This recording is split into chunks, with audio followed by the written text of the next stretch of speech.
We love it when we can include our dogs in our day-to-day activities. In fact, all of our training at Dogma is based on helping dogs be successful in their families and our busy human world. That means that we want to prepare dogs and help you feel more confident and safe with them so that you can include them in whatever your family may be doing and that everyone is stress-free and happy. Travel is a big part of this. We love it when we can include our dogs. So we're going to go through some tips to ensure that it's fun, successful, and stress-free for everyone. A big thing we're going to focus on is primarily road trip travel. A lot of what I'm going to speak about will still apply if you're flying your dogs places. I'm just not going to speak specifically with air travel. There's a lot to consider with that. There's that if you're like myself and you have a larger dog, your dogs are going down in cargo. There's challenges if there's delays. The airlines just aren't really prepared yet for travel with pets. However, if you have a small dog or cat or something that can be under the seat and in an airline approved kennel, that's great. And you can include them with your airfare. There's not a whole lot that we can do to prepare them for travel. We can do a lot of work within the kennel, make sure they're comfortable there, they're comfortable with people, that they can fly for long periods of time. What happens if you get stuck on the plane and there's delays, that you can fly with them and not need to worry about accidents, and that your dog is just overall a confident, well-socialized dog that will do relatively okay with the trip. We're going to focus mainly on the road trip stuff. Like I said, much of what we speak about will still apply regardless of how you're getting your dog to the destination. We're really seeing an increase in dog-friendly options. This includes tourism. We're seeing more and more places think of dogs in their offerings, including some attractions, which is really exciting. We're seeing hotels, even transportation. I know the ferries now, they've got a designated area for dogs. You can actually take your dogs out of the vehicle, and that's really nice. So we're seeing that more places are becoming aware that more families are traveling with their dogs and they're starting to include them in their plans. There's also a huge increase in businesses becoming dog friendly. So we love this, but again, we want to make sure that our dogs are prepared for it and that we've done everything we can to ensure that they're welcome and they're good, responsible canine citizens. We see a lot of people struggle with fears and challenges. There's so many benefits of being able to take your dogs with you. So it's just nice. It's a great bonding opportunity. We can spend more time with them. It does, in some ways, it can limit the cost because you're not having to worry about pet sitting. You're also not having to deal with the stress of leaving your dog with someone, which for some dogs can be really challenging. If you got a fearful or reactive dog, this can be really tough. I'm still going to chat about ways you can include them in your travel because there is no reason if you have a fearful or reactive dog that they can't be included. It just means adjusting your trips and your travel and ensuring that their needs are being met and that they feel safe and comfortable. For some of us with dogs that do struggle with fear and reactivity, being able to bring your dogs with you is a great option. I do see often that there's challenges with people when they're traveling with their dogs.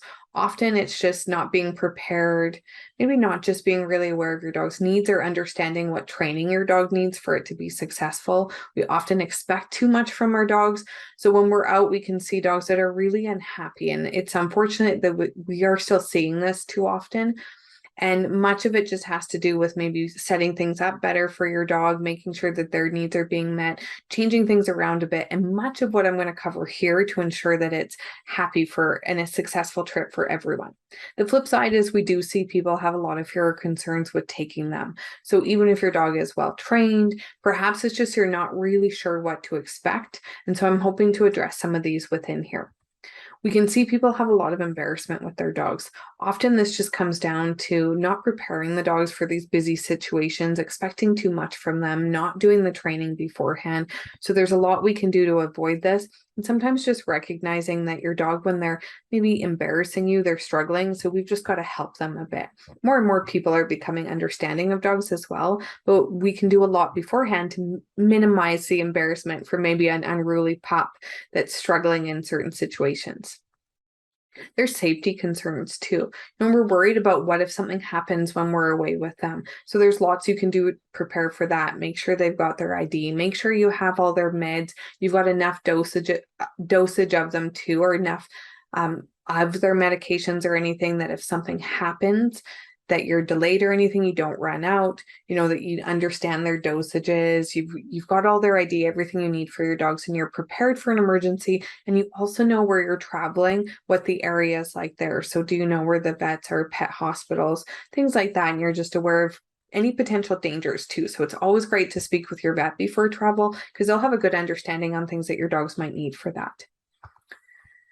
It can limit activities. So what I mean by this is, if I'm traveling with my dog, my trip is going to be very different than maybe if it's just my husband and I. And so what this means is we might not do certain tours. We might not be doing activities that our dog can't be included in. It might limit some of our activities. It's going to change the trip a little bit. But we still can find many, many things that we can include our dogs with. And so it's just something to think about and be aware of before you're going, on how it may impact that for your travels.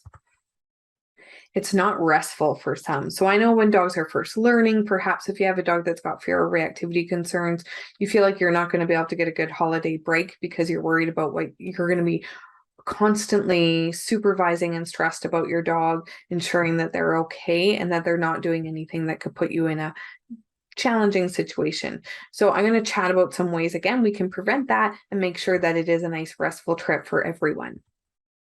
There's a lot of uncertainty. So I'm going to talk about how to prepare, what we can do to prepare ourselves, our dogs, and just have a good understanding. So we're setting the trip up to be as successful as possible. We're going to be proactive and reactive in our travel with our dogs.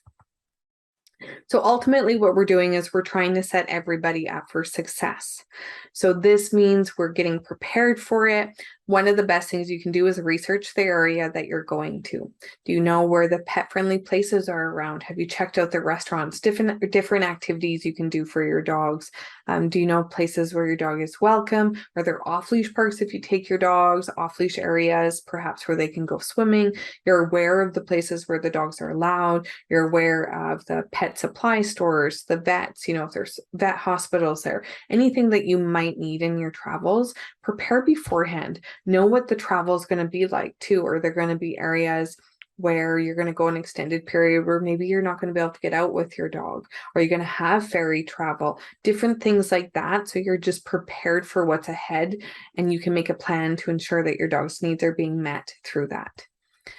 You want to also think about what to pack. So I talked about things like their medications and that. You want to have their ID, their bedding, common things like their food bowls and dishes, access to water all the time. This picture here is actually from one trip we did with my dog, and I was just showing an example of what I brought.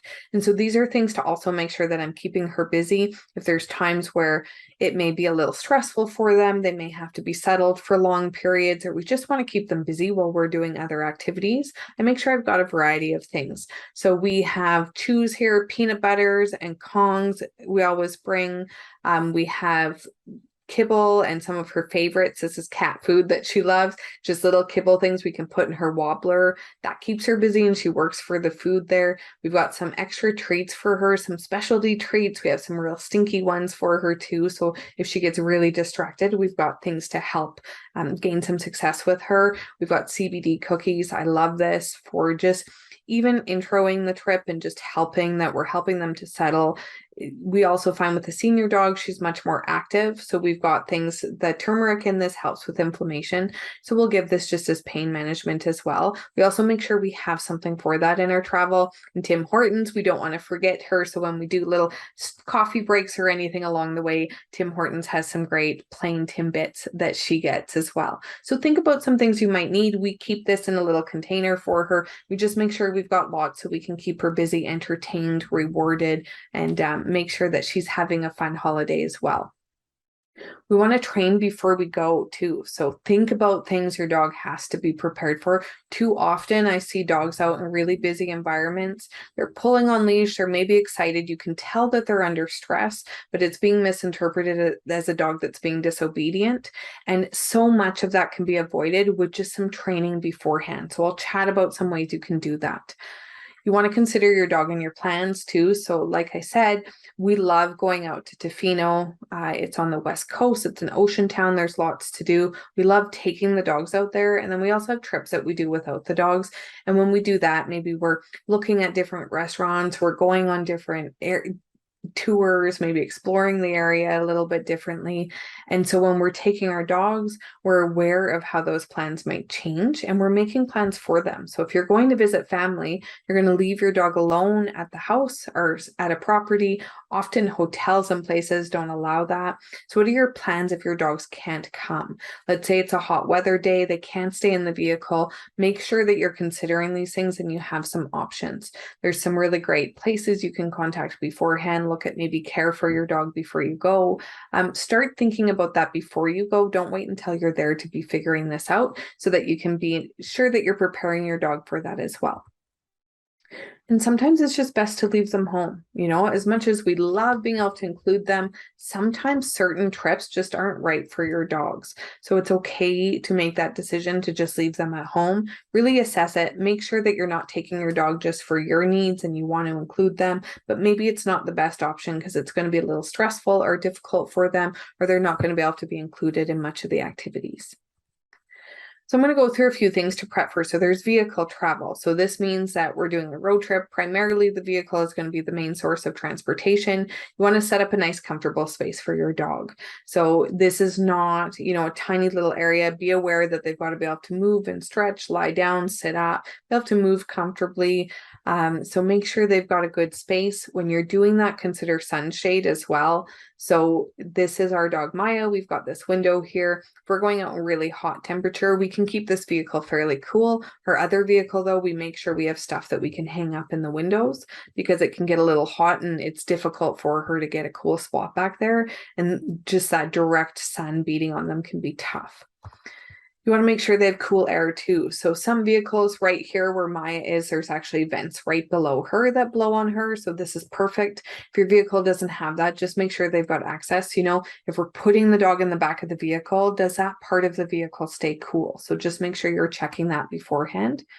Make sure you're giving them regular breaks. So this seems like, common sense, but really ensure that you're giving them time to stretch, potty breaks, access to water. Avoid feeding or having them, eat food or have drinks while you're moving, as that can attribute to them maybe having a little tummy upset or just making a mess. So just make sure you're stopping regularly so that they can do those things and that they've got some good time to move, particularly if they're not used to long road trips. Give them lots of breaks to start to get used to it. If you do have a dog that struggles with car sickness, there's lots you can do beforehand to prepare them for it. We've got some great handouts. If you are a Dogma member, we've got vehicle concerns in your membership that you can go and we talk about how to help your dogs through that. We've got full videos and steps for that. If you're not a member, we're happy to send a handout to you. You can message us or just do some work to prepare them beforehand and make sure that they're comfortable. The other thing you can do is speak with your vets. So vets will have some great options that can help prevent car sickness. You want to talk to them and make sure you're getting that lined up with your dog. Do it before you go again. So you'll notice a trend, be proactive versus reactive. Talk to your vets well in advance and get these things in place before you go. And then again, another common sense one, but when you're traveling in the summer, don't leave them in the vehicle unattended. Make sure you've got plans for that. So if you're traveling by yourself with your dogs, what are you going to do in those situations? Maybe you're just planning really quick breaks, like a gas break, bathroom break, stuff like that. But make sure you're planning that and you're taking that into account, that you're not going somewhere your dogs aren't able to go, maybe for dinner or something, and leaving your dogs in the vehicle when it's too hot out. So I wanted to chat a bit about hotel travel. Hotels can be a real challenge. If you have a fearful or reactive dog too, I know there's many fears about doing that. So I'm going to cover a few tips that I would do with any dog if they're first being introduced to a hotel, but also if you've got a dog that struggles with fear or reactivity concerns. In regards to the vehicle travel, the only thing I would add to that for those dogs is that you find quiet places and rest stops. So maybe not the main rest stop to take your dogs out. Find other ways along the road and maybe research some of that work before you go, that you can go and they can stretch their legs and it's nice and quiet. You're not going to deal with high traffic areas. So this is the same with a hotel. Try to avoid times where everyone's checking in or checking out. If you're coming in with your dog, off hours is great. Have a plan for that too. If there's or if there's two or more of you going, have it that someone goes into the hotel to get set up while your dog stays out in the vehicle. Don't take them right in with you. This is often just particularly for dogs that maybe aren't used to the hotels and that. You want to make sure that you've got time to spend with them to introduce it well. If you have a fearful or reactive dog too, they can just avoid that busy lobby area. One of the things you can do too for your dogs, particularly fearful or reactive dogs, motels are great because often you can park your vehicle right in front of your room. So it avoids having to cross paths with many people, makes it really easy to manage that so you can avoid any interactions you don't want to have. If you are at a hotel, you can ask for main level rooms, quiet access, let them know your dog's needs. A lot of hotels are happy to accommodate that. And really, if you have a dog that really struggles with people and dogs and is highly reactive, hotels where you have to go down hallways, elevators, stairwells, that's not going to be an option for your dog. So you're going to look at motels, maybe Airbnbs and options to make that easier for your dog to travel. You always want to follow those hotel rules. So whatever the hotel rules are, know about them beforehand, follow them. Your job when you're out with your dog is to ensure that they're being well mannered so that dogs continue to be welcome places. My biggest fear as we're starting to see more dog friendly places come is that we're going to have a lot of unruly dogs, tough situations, and it's going to cause businesses to stop allowing dogs. So make sure you follow the rules. Elevators too. Elevators, if your dog isn't sure about an elevator, prep this beforehand. Often, if you're just in the city, you can go to dog-friendly hotels, and many of them will let you just go in the elevator and introduce your dog to this. So again, you want to avoid busy times. When you ring the button for an elevator, make sure you step away from it with your dog. You're treating your dog the whole time. You're pairing it with positives. You're staying really calm. You're doing just short travel, so maybe just a floor at a time. It's very new to them. What I also recommend is aiming to get them into the corner of the elevator, away from the buttons and that, so you can manage them. Step down on that leash so they can't jump out and have full length of leash or anything, and then just reward them the whole way and make sure it's a good positive for them. And again, watching you're keeping them away from that door when it's opening. When you're moving through the hotel, I'm going to show you a video here. But you want to make sure if you're doing that training beforehand, one of the skills that's really important is loose leash walking and attention. Place, which I'm going to chat about, and then just one general position cue that your dog responds relatively reliably to.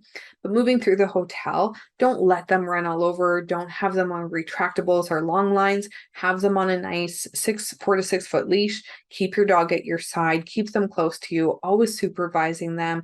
What I usually recommend, how we have Maya here in the hallway, is that you've got your dog on one side and your body. So you're kind of helping guide them and just using a bit of a barrier or buffer. And again, this should really only be for dog or people friendly dogs that we're moving through hotels and that where dogs are traveling with us through these hallways. It can be kind of tough if you run into a dog. Again, if you've been to the hotel before, you've checked it out, there may be some really great solutions for that, but don't be surprised by it and just hope it all goes well. Do your best to find accommodation that matches your dog's needs. And then, of course, clean up after them. So on top of following the rules, please clean up after your pets. Too often, again, part of the reason why dogs aren't welcome is because we let them, go to the bathroom in the hotel. We don't clean up after them. If you have a male that's a marker, this is another reason to keep them close. Or you can use a belly band while you're traveling through hotels and introducing so that you're preventing accidents from happening. So I'm just going to show you this with Maya here. So you can see she's walking along beside her dad, keeping a nice pace, getting lots of rewards. We want to keep her moving. We're not making it overly exciting, so we do a lot of low-level, non-exciting activities with our dogs to make sure that they're staying calm and we're not getting them too excited. It can be really exciting for them when they first come to these places, so give them time to sniff, explore, don't rush them, take their time, reward all that good behavior, and keep them at your side. Okay, and yes, the trial before trip. So this is also really important because if you're going to go and you're staying for a long period or, you're just not sure how your dog's going to be in a new place, don't wait for the trip to happen to do this. Try just taking your dogs to friends and family take them to their houses and see how your dog is. Often new places are just really exciting. So that's where our challenge can come in when we're traveling. Maybe we're tired after a long road trip. We don't have the patience for it. So do some of this beforehand. Take them to hotels, maybe do a night stay in the city or nearby. Prep them for this before you do a really long trip that may be challenging for everyone. So dog-friendly patios, we're going to see this lots when you're out and you're traveling with your dogs, particularly in the summer months.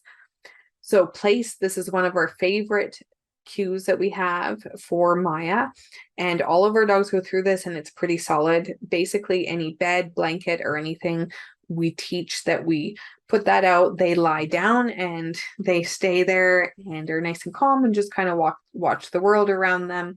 And that's where they target to. And that's where good things happen too. And we want that to be nice, settled, calm behavior. So we do tons of place work. We introduce them this before we go. We slowly introduce it out into the world. We take the dog new places, make sure we're trialing it everywhere. And we always bring a place with us. So we always have a blanket, towel, bedding, and we'll just bring them into these places. Many don't supply this for the dogs, so we'll bring them in. If it's really busy, we can put it under the table and tuck her under the table. Lots of great options for this, but highly recommend. Again, members, we have full videos and handouts for this. If you're not a member, message us and I'm happy to send a handout. You want to, again, make sure you're doing the training beforehand. You're introducing them to patios. This is where when people feel like they don't get rest, it's because they don't do the training and introduction until they travel. And so if you do all of this beforehand, this becomes the dog's used to it. They're comfortable. They're familiar with new places, so it's not as exciting. They know what's expected of them. They know what makes good things happen. They find this highly rewarding. So do some of this beforehand, and it makes your summer holidays or travel with your dogs much more enjoyable. Follow the rules again. So whatever the rules of the patios, please stay in line with them and make sure you're being that responsible pet owner again. Minimize socialization. So this is tough, but something we highly recommend. Your dog can go into places, and I actually prefer that the dogs understand that they actually don't get to interact with the other dogs as much, if at all. And so often when we're taking Maya to these places, she's not saying hi to other dogs, and it's not because we're being jerks. It's because it's really going to be challenging if her and a dog are always trying to play with one another, or she feels like it's playtime in those situations. And so we actually avoid the socialization, get her in, get her on her place, and it helps us be more successful in the long run too. So socialization can happen at other times, but we tend to avoid it entirely while we're at patios with her. And then again, you're always supervising.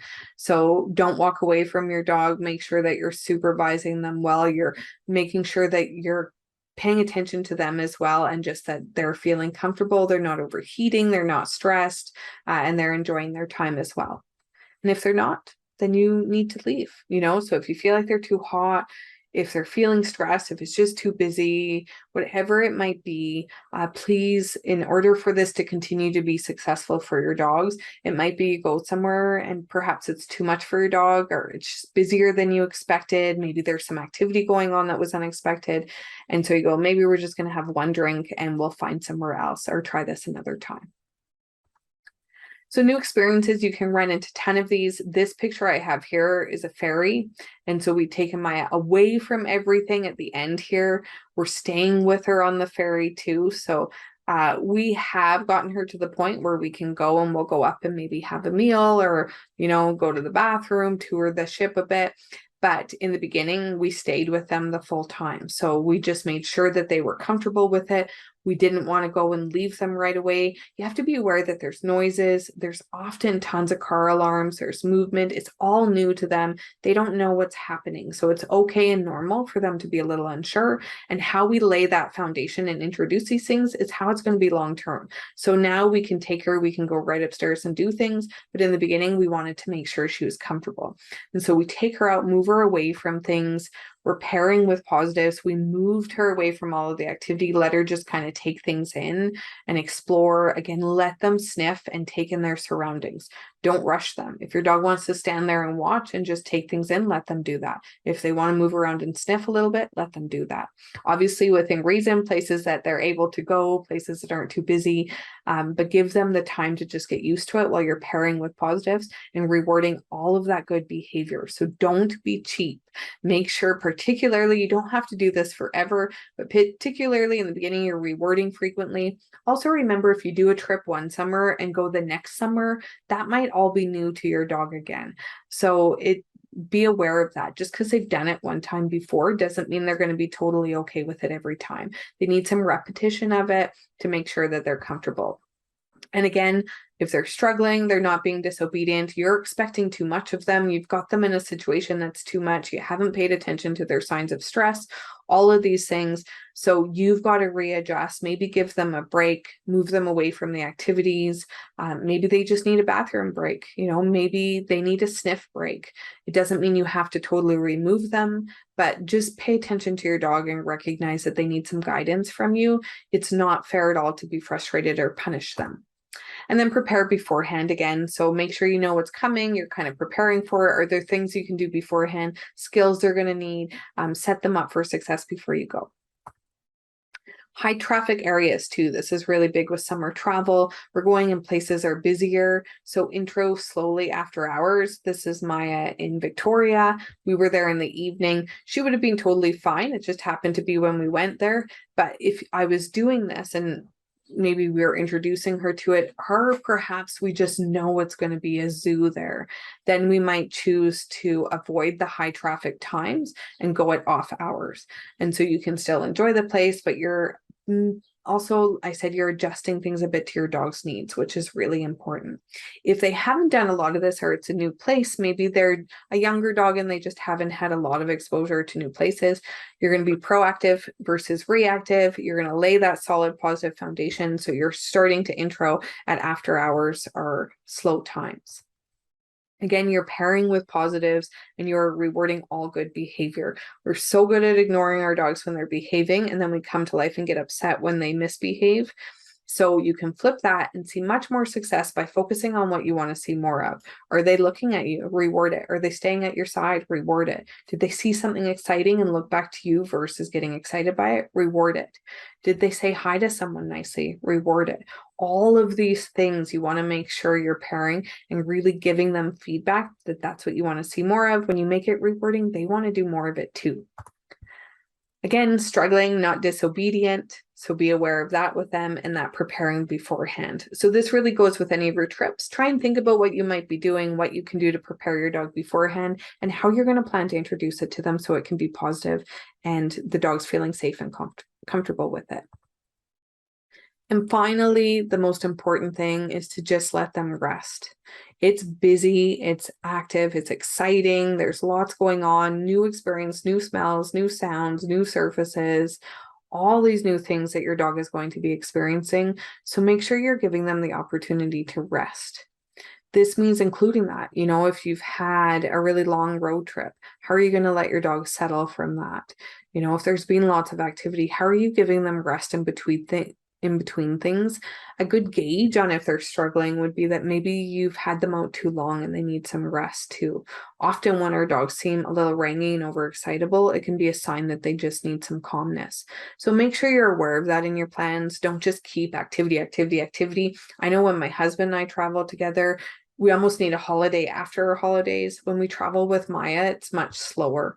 And so we still cover lots of ground, we do lots, but we're just aware, making sure that she's got some nice quiet rest time away from the activity. And we really listen to her too. If she just seems more tired, we may just spend a little bit more time in quiet areas or perhaps around the hotel or Airbnb to make sure she's getting her rest. So we want this to be fun. It should be fun. If you have any other questions, contact us. Members, we have tons under your summertime tips in your membership. We have tons of information and more details and videos on how to set this up. If you're not a member, you can become a member for as low as $25 a month. And we've got the link down here. Also, follow us on Instagram, TikTok, and Facebook. Instagram particularly, we're going to be sharing more travel tips. We did a whole bunch last summer. We're going to be resharing those on ways that you can ensure it's stress-free and fun for everyone. If you have any questions, zip us an email at training@dogmatraining.com. Thank you.